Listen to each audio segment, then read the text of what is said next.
Hi all, today I'm going to talk about what causes property prices to move up and down. Well, it's all about demand and supply. So let's break down the factors affecting demand and supply. As you can see here, when demand falls and supply remains the same, the price drops from E to this point here. Now, if supply were to shrink and demand remains the same, which is supply is the dotted line and demand is the thick black line, prices will increase. Now, if supply were to shrink and demand were to shrink, the price will remain the same, but the quantity transacted would have dropped from Q to Q1. So next, demand factors. What are the demand factors? First of all, properties are in general correlated to stocks.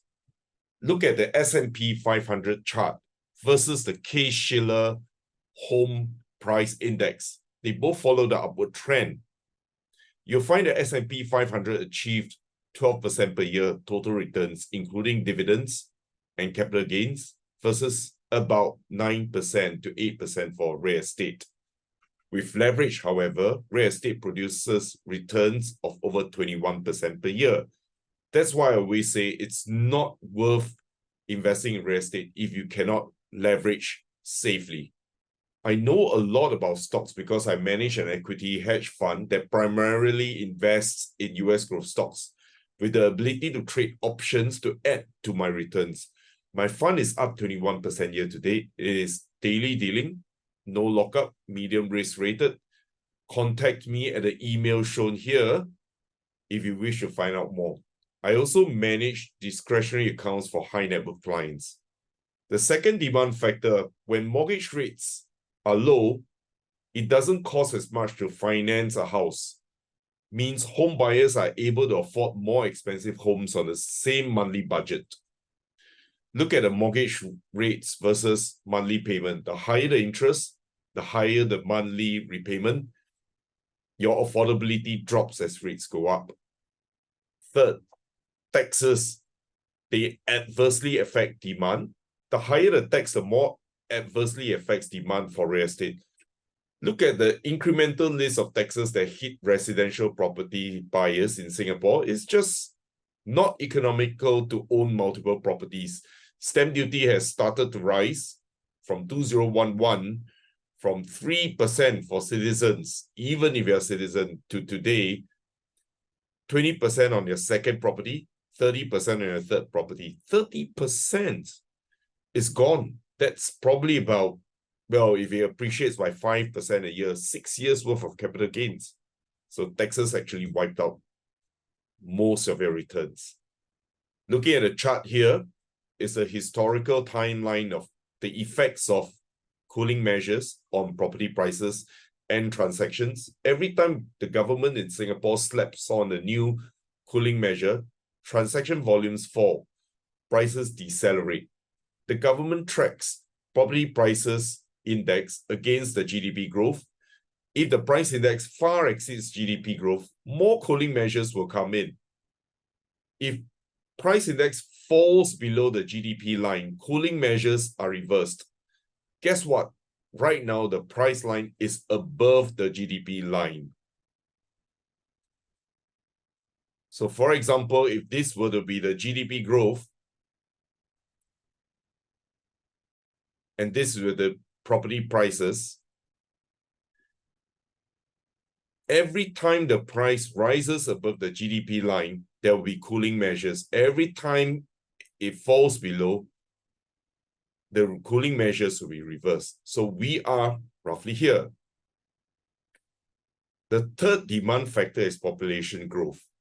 Never buy in a country where the population is shrinking. For example, Japan, and you can see more and more people are going to the city, but on the outskirts, there are a lot of abandoned homes. Number 4, salary growth and GDP per person growth. Consumer financial health is very important. The broader economy and state of people's pocketbook also have major bearings on demand for home buying. When people are flush with cash, let's say your salary goes up, and feel secure in their jobs and good about the direction of the economy, they are more likely to invest to buy a new house. Number 5, the demographic changes. The number of people in the market for homes can impact demand, with an influx of new buyers pumping up demand. At the height of 2021 housing boom, a wave of millennials entered the prime home buying age, meaning that there were even more buyers chasing scarce homes, especially lower priced entry-level ones suitable for first-time home buyers. So 2021 was the start of the millennials, and as they get older and wealthier with higher incomes, the demand for the type of homes will grow. As they form families, they get married, form families, they want 3 to 4 bedroom houses. So that's where the opportunity is. Buy a bigger home and follow the demographic trend. Next, look at the salaries in Nottingham. You can look at the chart here. The average wage growth is about 2% over the last 9 years. This is slightly below the UK GDP growth. From the statistics here, you can see that Nottingham is not exactly an affluent city. However, you need to dig deeper because Nottingham is largely a student town and the students don't have salaries. University of Nottingham is ranked top 20 in the UK, while Nottingham Trent University specializes in fashion and arts, as in it is in the heart of the city center. So a city may not have that big a salary growth, but there are exceptions. If there are 2 universities there, then the student market dominates the tendency. Next, we look at supply factors, which I feel is often overlooked by investors. I think it is more important than demand, frankly, because supply is often inelastic. When I say inelastic, the supply line is very steep. It cannot be increased. It takes a while to build new homes. It doesn't change quickly because it takes about several years to build a new house. So what are the supply factors? Number 1, the asset classes. Apartments, houses, commercial. Within commercial, you have retail, industrial, office, logistics. So apartments generally have greater supply than houses. You can build more apartments in the air, you stack them all up in the sky, while you can only subdivide a house into a smaller house. So that's why we want bigger houses, because in the end, when you subdivide, the supply of large homes are very scarce. So you ain't making new land, as Mark Twain said. Number 2, existing inventory. The number of existing homes for sale using data from real estate listings. Look at the number of homes for sale. Number of homes for sale is unusually large historically. Then there's a lot of supply. Supply of existing homes are influenced by how many people are putting up their homes in the market. Number 3, new home construction. How confident are builders to find new buyers? How easily builders can get workers and materials, and also the weather for construction. As you know, that Hong Kong had typhoons recently, and during COVID, a lot of workers were locked down. So supply was actually shrinking, where a lot of people started to work from home. They were looking for bigger homes in the outskirts. There was no supply. That's why prices went up during the COVID, especially for large houses. So people are now coming back to the city because there's a wave of back to office. So apartments at the starting level, prices are going up. However, in the long term, in the medium, when the trend falls back to the norm, there will still be an imbalance. In fact, a shortage of homes, houses, landed houses versus apartments. Number 4, government policies, zonal controls, opposition to new construction by local residents. There is this NIMBY thingy, which is not in my backyard, attitude which slows down new developments. In a lot of developed countries, when you want to build taller skyscrapers, the neighbors can object. And the councils, the local councils have to listen to them. You can get shot down and not get planning permission. And hence there's a risk. Local laws restrict building height or number of homes allowed to be built per acre. It decreases the supply of homes and make them less affordable.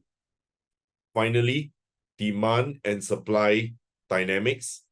Number 1, pandemic effects on supply and demand. When COVID-19 pandemic hit in 2020, many businesses switched to remote operations, and a horde of telecommuters went in search of bigger homes, better suited for their new work from home lifestyle. At the same time, mortgage rates plunged to record lows, increasing affordability. Normally, suppliers of the thing in high demand will respond by increasing production, eventually stabilizing prices. But building a new home is a slow process. In 2021, it took an average of 7.2 months from start to finish, not including any time spent making plans and getting building permits. All in, from applying for permits, it could take 2 years. So that's the demand supply statistics that happened in 2020 right up to today in 2023. On top of that, home builders had a hard time finding enough workers and building materials to complete projects because of labor market and supply chain disruptions caused by the pandemic. So the roaring demand wasn't matched by an equal building boom. Number two, longer-term supply issues. Many Western countries like the US and UK have chronic undersupply. In the US, the housing gap is 5.5 million. That's how much you're short of. Among the reasons for housing supply gap is difficulty finding land to build houses on in hot housing markets, a growing lack of skilled workers and building materials. Number three, supply-demand varies by location. Pay attention to the factors that influence your local market. Watch local businesses and the factors that influence your local market. Watch them and make a note of upsizing and downsizing of businesses. If you do business in a market, it has many workers relocating to their place or away from it. So population growth is so important, right? If there are no jobs, people move out. That's why we don't like to buy in small towns, especially when the population is shrinking. We want a booming job market, and that's where we hit the nail on the head. Climate change. It increases in flooding, fire risk, excessive heat may send homeowners fleeing and prices plummeting. Okay, so it will go to places that are higher, less flood prone, maybe in cooler regions.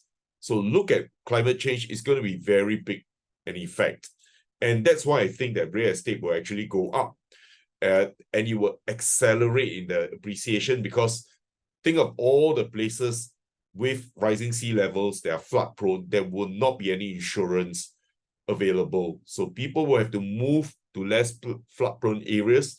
There are higher areas, they are not earthquake prone. And guess what will happen? The prices in these areas will go up. That's why I say always buy it and do your flood risk checks. Use your solicitor to do it and always buy in those areas where flood risk is very low. Right? And also be wary of aging populations. A lot of small towns, you have a lot of old folks, and the young people have moved out to look for better jobs, better prospects. So everybody is going to London, Reading, Birmingham, the bigger cities, Manchester in UK. That's why we are focusing on big cities. Nottingham for studying. Number four, land is finite and immovable. You cannot fill a real estate supply shortage by manufacturing more units of land, but you can create more units within a given space, such as condos.